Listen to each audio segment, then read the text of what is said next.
আজকে ছানাপোনারা বায়না ধরেছে দিদি আমাদের আজকে পরীক্ষা শেষ, তো ছোটো করে একটা ফিস্ট করতে হবে। তাই ভাবলাম যে মুড়ির ফিস্ট করা যাক।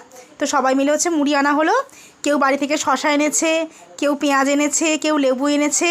সত্যি কথা বলতে আমাদের পরীক্ষা হয়ে গেলেই ছোট্ট করে এখন ফিস্ট হয়ে যায়। ওদের আবদার আমি একদম উপেক্ষা করতে পারি না। আমাকে যখনই এসে বায়না করে আমি তখনই কিছু না কিছু ওদের জন্য করার চেষ্টা করি। তো দেখো চানাচুর, মুড়ি, চপ এই সবেরই ফিস্টি হয়েছিল। আমাদের বাড়ির পাশে একটা চপের দোকান আছে, দাদা খুব ভালো চপ বানায়, তো সেখান থেকেই চপ আনা হয়েছিল। আর ছাত্র থাকে হচ্ছে এই চপ, মুড়ি, চানাচুর সব কিছু আনার দোকান থেকে, আর ছাত্রীরা থাকে হচ্ছে মুড়ি মাখায়। সবাই ডিপার্টমেন্ট ভাগ করে নেয়। কেউ আবার জল আনার দায়িত্বে থাকে, কেউ হচ্ছে জায়গাটা গোছানোর দায়িত্বে থাকে। তো বিভিন্নজন বিভিন্ন রকম দায়িত্বে থাকে। ওরা এত আনন্দ করে যে বলার মতো নয়। আর আমারও খুব ভালো লাগে ওদের সাথে এভাবে মিলেমিশে থাকতে। হ্যাঁ, পরীক্ষার সময় টেনশন থাকে, পরীক্ষাটা হয়ে গেলে মনে হয় একটু রিল্যাক্সেশনের দরকার, তাই জন্যই ছোট্ট করে আয়োজন করা হয়েছিল। তো তোমরা কারা কারা এখন টিউশনে ফিস্টি করো অবশ্যই কিন্তু কমেন্ট করে জানাবে। আর দেখা হচ্ছে নেক্সট ভিডিও নিয়ে। সবাই খুব খুব ভালো থেকো, টাটা।